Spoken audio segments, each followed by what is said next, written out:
All right, we'll just jump right in since we're a little behind time. So first up, we've got Bethany Ehlmann. She's here to talk to us about Lunar Trailblazer and mapping key targets for lunar water geology and exploration. Can you switch the screen? There we go. Yes, great. Thanks. Take it away, Bethany.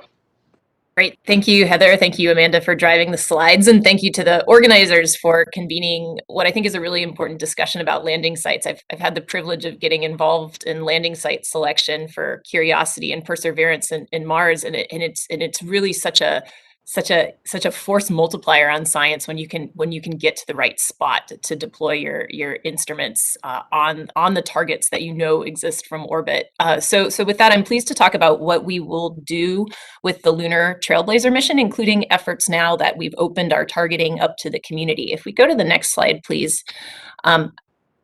Just for those of you who might be unfamiliar, and the next one, thank you.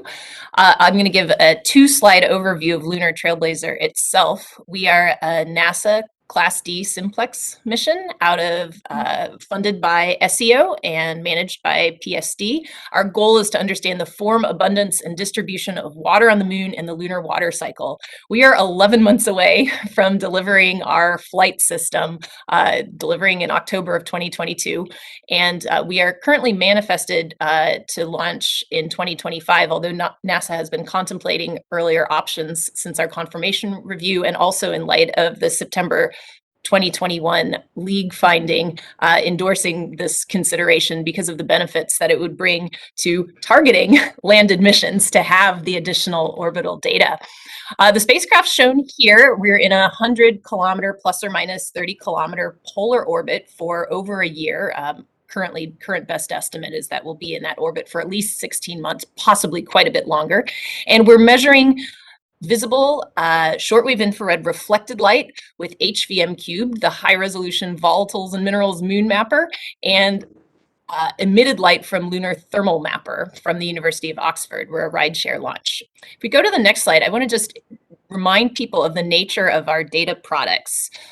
We are push brooming across the moon in our polar orbit, meaning we have access to any target on the surface approximately once per month is the repeat cycle for our targets, and the time of day is changing underneath. The nature of the targets is that they are absolutely co-nested, and in fact, we will be delivering data to the planetary data system with the visible shortwave infrared reflectance data co-registered to the thermal infrared data. That leads to for every single pixel, which depending on the height in our orbit varies from about 50 to 90 meters per pixel, for every single pixel, we get temperature from the lunar thermal mapper. Also from the lunar thermal mapper, we get spectra, such as those shown on the lower left, that go to the silicate composition of the surface. And then we also acquire spectra with HVM cubed, like those on the right. And I'm actually only showing a subset of the range that allow us to tell the form, distribution, and abundance of water. So simultaneous water, crustal composition, and temperature, and we will be acquiring these cubes in certain locations at multiple times of day. If we go to the next slide, I think perhaps it's 2 ahead.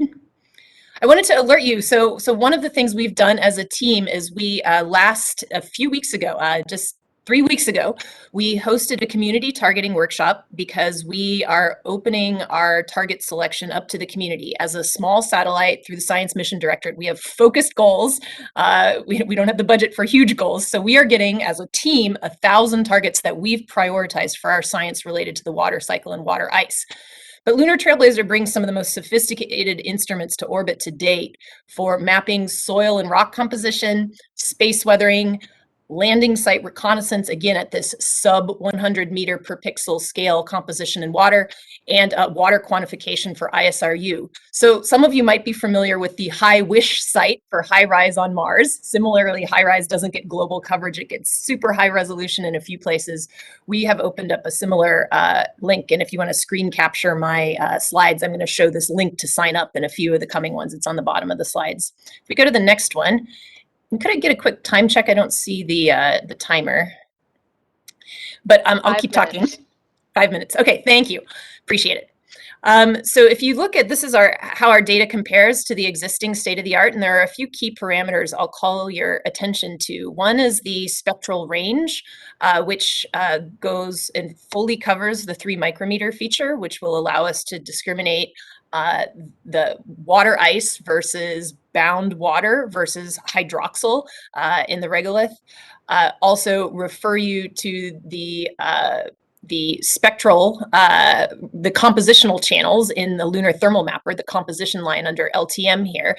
We get 11 channels compared to Diviner. So we expect that this will allow greater differentiation of, for example, the silicic features. Are they quartz rich? Are they feldspathic rich? And also the more mafic to ultramafic olivine rich. What are they? So continuing onward, on our, as I mentioned, we've done a lunar community targeting workshop, and this was 2 virtual workshops hosted by our co-investigator Jay Dickson, who's in charge of our science data system. We had more than 50 lunar scientists sign up for targeting accounts. As I said, that sign up is still open. The link is at the bottom of the slide, and we've recorded the workshop presentations for those of you who want to get targeting. We had a number of friends that you see on the screen come by and visit. We had about 20 people attend each of the workshops. If we go to the next slide. The nature of our interface is very simple. If you can download Google Earth and switch it to Google Moon, and you can enter things into a web form, you are set up to go targeting. We're a Class D mission. We don't have, the ability to design our own targeting software, so we've adapted tools to be able to ingest targets both from our team, and then we've adapted the interface for the community. If we continue to the next slide. This is just back to say that over 13 targets have already been input, and just for a sampling of those, if we go to the next slide. We've had the Lunar Vertex site at Reiner Gamma get input. We had a target at Reiner Gamma, wasn't quite in the landing site, so that is now on the docket to be acquired. If we go to the next slide. The Viper landing site, again, tweaked from where Lunar Trailblazer will be acquiring its spot for water, is now entered into the Lunar Trailblazer deck, so we can cover the reconnaissance zone for Viper. Next. And some of the sites of interest to Artemis have also been input by community members. Why? Because really where you are on the surface matters, right? You have the precious resource of the rover, of humans operating vehicles or walking on the surface. You want to be able to direct people, go left, go right, at a scale of tens of meters, right? Not several kilometers. So the high resolution image data on water, composition, and temperature for Lunar Trailblazer is really awesome for directing these missions to the best sites to accomplish their science. 2 minutes. We continue. Thank you. All right. One final thing I wanted to point out, because it kind of gets lost in the slide, is there's a blue text on this slide, bonus data.